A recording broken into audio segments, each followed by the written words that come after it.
നമസ്കാരം. ഇന്ന് നമുക്ക് ഗുരുദശ അപഹാരം ഈ കാലഘട്ടങ്ങളിൽ ലളിതമായി എന്തൊക്കെ ദോഷപരിഹാരങ്ങൾ ചെയ്യാം എന്നത് നമുക്ക് നോക്കാം. ഈ ഗുരു ശബ്ദം വളരെയേറെ തെറ്റിദ്ധരിപ്പിക്കപ്പെട്ടിട്ടുണ്ട്. കാരണം നമ്മുടെ ഗുരുവിനെയും ഗുരു എന്ന് വിളിക്കുന്നു. നവഗ്രഹങ്ങളിൽ ഗുരു വേറൊന്നാണ് അർത്ഥമാക്കുന്നത്. ഗ്രഹം എന്ന നിലയ്ക്ക് അതിനെയും ഗുരു എന്ന് വിളിച്ചു, വ്യാഴം. പിന്നെ ഗ്രഹദേവത ബൃഹസ്പതിയാണ്, അധിദേവത ബ്രഹ്മാവാണ്, പ്രത്യധിദേവത ഇന്ദ്രനാണ്.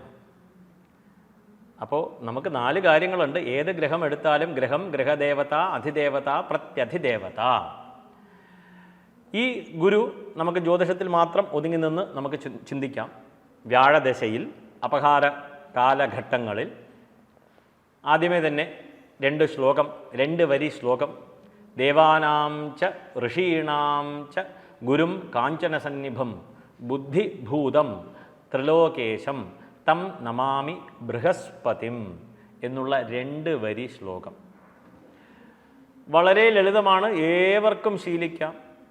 ഈ ശ്ലോകം ജപിക്കുമ്പോൾ ഇനി ഉപദേശം അതിൻ്റെ ഒന്നും ആവശ്യമില്ല. കാരണം നമ്മൾ കേൾക്കുന്നു, അതിനെ റിപ്പീറ്റ് ചെയ്യുന്നു. ശ്ലോകരൂപേണ ഉള്ളതെല്ലാം തന്നെ എല്ലാ എപ്പിസോഡിലും പറയുന്നത് പോലെ മൂലമന്ത്രമൊക്കെ നാം ഇന്ന് പഠിക്കുന്നത് വളരെ ശ്രദ്ധിച്ച് വേണം. കാരണം ഉപദേശം തരാനായിട്ട് ആളില്ല. പണ്ട് കാലങ്ങളിൽ ഒരു ഗുരുവിന് 500 ശിഷ്യന്മാർ എന്ന കണക്കുണ്ടായിരുന്നെങ്കിൽ ഇന്ന് 500 ഗുരുക്കന്മാർക്ക് ഒരു ശിഷ്യനാണ്. ബാക്കി പറയേണ്ടതില്ലല്ലോ. ശ്ലോകരൂപേണ ഉള്ളതെല്ലാം തന്നെ ജപിക്കുക എന്നുള്ളൊരു അഭിപ്രായമാണ് ഇവിടെ ബൃഹസ്പതിയാണ് ദേവത എന്ന് പറഞ്ഞു, ഗ്രഹദേവത. അധിദേവത എന്നുള്ളത് ബ്രഹ്മാവാണ്. അപ്പം നാം വളരെ കുറച്ച് മാത്രം ചിന്തിച്ചു പോരുന്ന, ഇല്ലെങ്കിൽ കാരണം ബ്രഹ്മദേവന് ഇവിടെ ക്ഷേത്രങ്ങളൊന്നും ഇല്ലാത്തതുകൊണ്ട്, കേരളത്തിൽ ക്ഷേത്രങ്ങളില്ലെങ്കിൽ കാര്യങ്ങൾ കഴിഞ്ഞു. കാരണം എന്ത് വിശേഷം വന്നാലും ആഘോഷം വന്നാലും അപ്പോൾ തന്നെ മനസ്സ് ചലിക്കുന്നത് അടുത്തുള്ള ക്ഷേത്രത്തിലേക്കാണ്. ശ്രീകൃഷ്ണ ജയന്തിക്ക് എന്ത് ചെയ്തു ചോദിച്ചു കഴിഞ്ഞാൽ അടുത്തുള്ള വിഷ്ണു ക്ഷേത്രത്തിൽ, ഇല്ലെങ്കിൽ കൃഷ്ണൻ്റെ അവിടെ പാൽപ്പായസത്തിന് കൊടുത്തിട്ടുണ്ട് എന്നുള്ളൊരു ഒറ്റ വാക്കോടുകൂടി ശ്രീകൃഷ്ണ ജയന്തി എന്നുള്ളത് തീർന്നു. മകരസംക്രാന്തിക്ക് എന്ത് ചെയ്തു എന്ന് ചോദിച്ചു കഴിഞ്ഞാൽ അപ്പോൾ പറയും ശബരിമലയിൽ മരവിളക്ക്. മലയാളി അവസ്ഥ അവിടെ നിൽക്കട്ടെ. അപ്പോൾ ഇവിടെ ബ്രഹ്മാവ്, ബ്രഹ്മജ്ഞാനം പ്രഥമം പുരസ്താത് എന്നിങ്ങനെ വേദമന്ത്രം പറയുന്നുണ്ട്. അപ്പോൾ ബ്രഹ്മാവിന് തീർച്ചയായിട്ടും ശ്ലോകങ്ങളൊക്കെ ഉണ്ട്. ഈ ശ്ലോകങ്ങളൊക്കെ ഗൂഗിളിൽ നിന്ന് എടുക്കാം നമുക്ക്. അത് ജപിച്ചു പോരുക എന്നുള്ള വസ്തുത. കേരളത്തിൽ മറ്റൊരു ഭാഗത്ത് ജീവോ വിഷ്ണുവോ എന്ന് പറഞ്ഞ് വ്യാഴത്തെക്കൊണ്ട് മഹാവിഷ്ണുവിനെ ചിന്തിച്ച് വിഷ്ണു സഹസ്രനാമങ്ങളൊക്കെ ചെയ്തു വരുന്ന ഒരു ആചാര പരമ്പര പദ്ധതി തന്നെയുണ്ട്, സമ്പ്രദായമാണ്. ഈ സമ്പ്രദായം എന്ന് പറയുമ്പോൾ ശ്രുതിക്കും സ്മൃതിക്കും വിരോധം ഭവിക്കാത്തതെല്ലാം തന്നെ സമ്പ്രദായമാണെന്നും അത് സദാചാരമാണെന്നും ഉള്ളതിനാൽ തീർച്ചയായിട്ടും അത് സ്വീകാര്യം തന്നെയാണ്. ഇതിനാൽ വിഷ്ണു സഹസ്രനാമം ഏകാദശി വ്രതം, മുമ്പ് പറഞ്ഞതുപോലെ വിഷ്ണു സഹസ്രനാമം ഏകാദശി വ്രതം തീർച്ചയായിട്ടും അനുഷ്ഠിക്കാവുന്നതാണ്.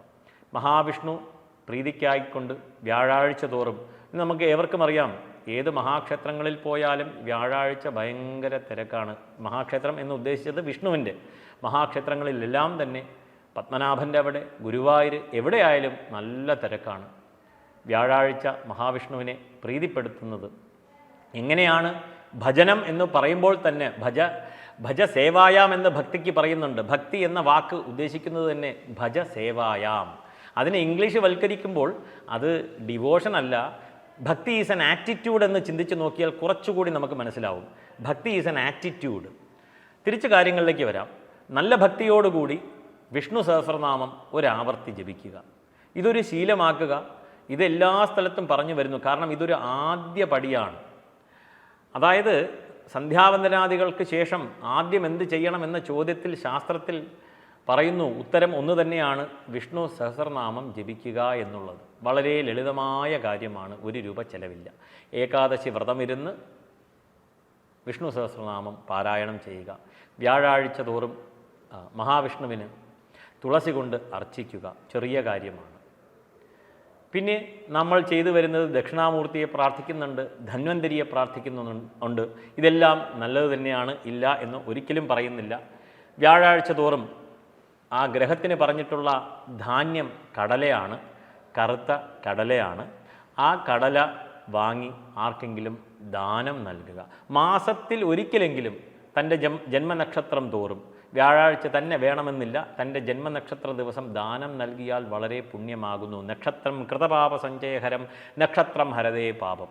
അവരവരുടെ ജന്മനക്ഷത്രം തോറും ഈ ദശയിലൂടെ കടന്നു പോകുന്നവർ കടല വാങ്ങി ദാനം നൽകുക എന്നുള്ള ഒരു വിഷയം കൂടി ഇവിടെ ഓർമ്മിപ്പിക്കട്ടെ. നമസ്കാരം.